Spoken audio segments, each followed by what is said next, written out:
राधे राधे।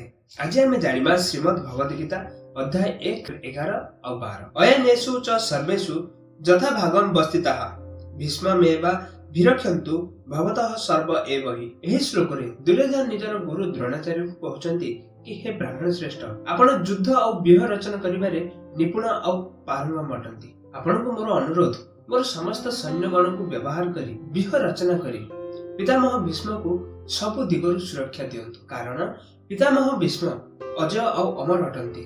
से जदि आम सह युद्ध क्षेत्र में उपस्थित रुहंती, पांडव सेना को हराइबा आम पई अति सहज होइजिबो और आमर विजय सुनिश्चित होइजिबो। तस्य संजनयन हर्षम कुरु वृद्धः पितामहः सिंहनादम विनद्यचौ शंखम दद्मौ प्रतापवान। एही श्लोक हमको बुझाउछि कि एहा परे कुरु वृद्ध परम पितामह भीष्म सिंहनाद गर्जन कला परी निजर शंख अति उच्च स्वर रे और जोर रे बजाइले, जहा द्वारा दुर्योधन मन रे हर्ष और आनंद प्रकट हला।